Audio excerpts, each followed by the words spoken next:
Hi, it's Bruce. How y'all doing today? Today, I'm going to talk to you a little bit about beekeeping time. Now, yesterday, somebody asked me to come over and look at their beehive as a new beekeeper, and I think she just wanted to kind of validate what she was doing, and she's doing a really good job. She has the one hive. It was beautifully painted up, and everything was just spotless. She had a nice little fence around her apiary so the dogs couldn't get close to the bees. Had a really nice setup there. But she wanted to know what was going on and what we look for. Now, like a lot of new beekeepers, she's been to some training and everything, but she just wanted to have somebody take a look at what she's doing, make sure she's doing it right. And she really is. Okay, and it got me thinking, so what are we looking for? Well, when I'm looking in my beehives like this, it's the mood, the food, and the brood is what I'm concerned with. That's what my bee club teaches. That's what I've been taught.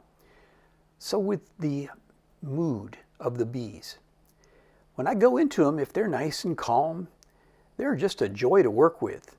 And they're not trying to kill me. They're not grumpy. But if the bees are grumpy when I go into them, it gives me several things I might be able to look out for. For example, if something's happened to the queen, they might be grumpy. If it's overcast, looks like it's getting ready to rain, they're not happy with me then. They don't want me in there that time. In my area, we have a lot of Africanized genes, and so if the bees have requeened, that new queen bee, she might have gone out and mated with some Africanized drones, and that could turn the bees mean once she's laying her eggs. So there's several things, that you might look at. If there's a lot of varroa mites, the bees can turn mean, So if the bees are grumpy, the mood is bad. That's something to look into. That might be an indication of a problem. Well, what about food? All right, here in Florida, we do pretty good with flowers blooming all year long, but we go through droughts too, just like everybody else. When I look into the beehives, I'm looking to see that they have enough food to take them through the times when they might be hungry. If they don't have enough food, I'm going to feed them. I'm set up to feed them if they need it, and I'll give them the sugar water if they need the food. I'm real concerned with the health of these bees. What about brood?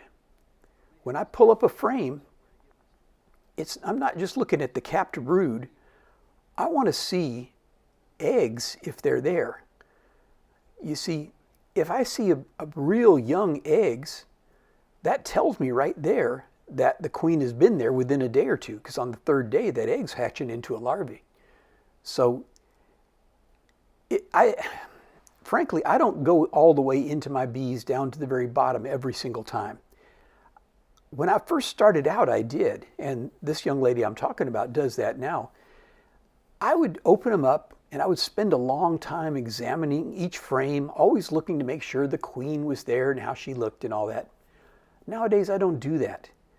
If I see eggs, that's good enough. I don't have to see the queen. I know the queen has been there and things are good. So I'm a lot faster doing my inspections now than I was when I first started out. I'm moving slow here, but I got an agenda here. Now, this box here was 3 boxes high, and I'm going all the way down and looking. But what I saw here, that top box is mostly empty, mostly string frames. I added it on top, and we've been having a bit of a flow. Now the flow is slowing down some, and what I'm seeing is that the queen's kind of running out of space to lay eggs. They've backfilled with honey in a lot of the places, so there's not much room for her to lay eggs. So what I will do is I will go steal some wax elsewhere, and I'll give them some frames that have some wax on them that they can have, so that they can have plenty of room for the queen to lay eggs. Otherwise, they're liable to swarm. So just adding a box with empty comb on it isn't giving them more room necessarily. But a hive inspection, how often should you do your hive inspections? You know, sometimes a year, I think it's really good to do it once a week. But for the most part, I go into my bees about every 2 weeks. Now, at the moment, I'm still working a full-time job, and so I'm only off on the weekends. And so really, Saturday is my usual day to go through all my hives. And that works out for me all right. And so every other Saturday, I'll go through. And the way I like to do it, I've got enough colonies that I like to do half of them one Saturday, and next week I'll do the other half. And that's good.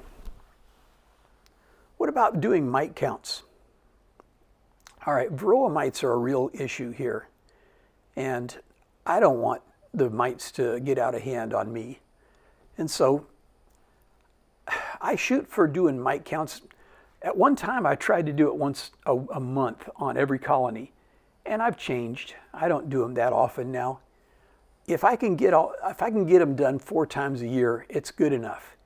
And if I start doing mite counts, if one of my colonies has an unacceptable threshold of mites, I'm treating everybody.